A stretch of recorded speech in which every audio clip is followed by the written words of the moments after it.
Of course, today, Martin Luther King Jr. Day. It's a day to honor the life and the many achievements of Dr. King and those who share similar contributions to society. So the YMCA held their 39th annual MLK Jr. Human Dignity Award breakfast. It happened over the weekend, and I have the honor here to introduce you to one of this year's honorees. Joining us live right now, Dr. Cecil Steppe. Thank you so much, Doctor, for being with us. My pleasure. And a big congratulations, a Human Dignity Award. We want to hear about your life and the dedication you've done to service. We know that's a huge part of your role here in San Diego. So tell us what drives you. What's kind of your passion in all that you do? Well, I think I was raised in a family without a father, but I had a mother and I had my Aunt Rebecca. Men in San Diego need to think again. They are not all that in a bag of chips. The ones that moved the organizations were women. Women's Civic League, and as a youngster I spent a lot of time with them. There were no black teachers in San Diego. There were no black police officers, and it's the Women's Civic League that pushed to get that done.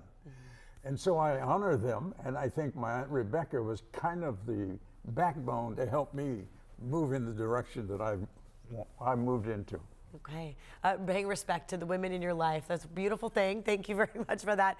Tell us about the work you've accomplished as Director of Community Initiatives, Health and Human Services Agency.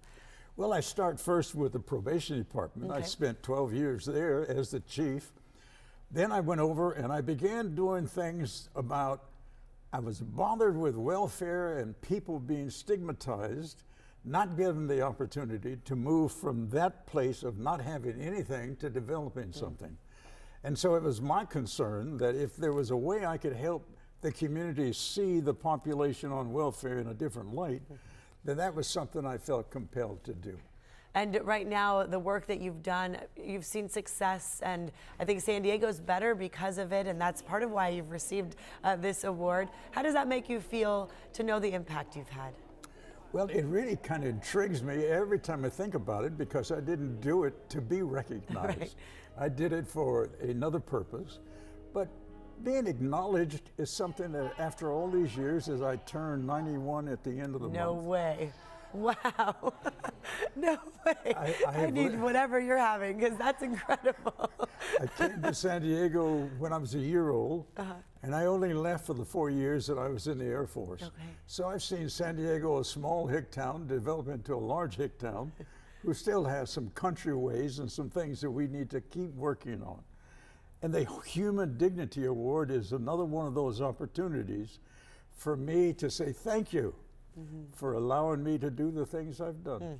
Well, thank you for all that you've done. Tell us how Dr. Martin Luther King Jr. has played a role in your life.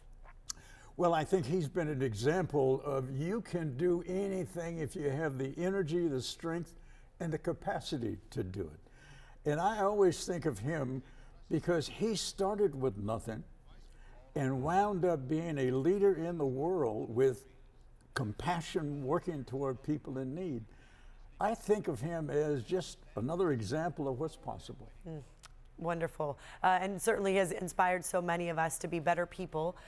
Tell us the advice you'd like to share for people who want to have a similar impact on society. I think so many people, their hearts are in the right place. They want to help out, make San Diego a better community. What advice do you have? What can we do?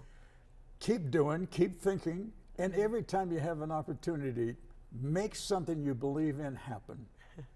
It is nothing beyond our capacity as individuals to do whatever needs to be done for the goals that we set for inclusion in our community. It's our job. It's our job, yes. Tell us too, when you look back at some of the work you've done here, what are you most proud of? What stands out to you the most? The fact that I've seen some of the young people that went through our juvenile detention programs, now as adults and as parents, seeing the impact that we had on them and how they now impact their own children. Yeah. So seeing next generations coming before us, I just enjoy that. That tells me that what we did was worth something. Yeah, absolutely, and you've done that time and time again. So we appreciate you. Congratulations on this award. I'm not surprised that you are here as a recipient. Of course, San Diego recognizes you, and we're better because of you. Thank you. Well, Just tell the world I'm not finished yet. Okay, not finished yet. Happy early birthday, by the way. 91 in a month. What day is your birthday? 31st. The 31st of January. Yes. Thank you, sir, for joining us this morning.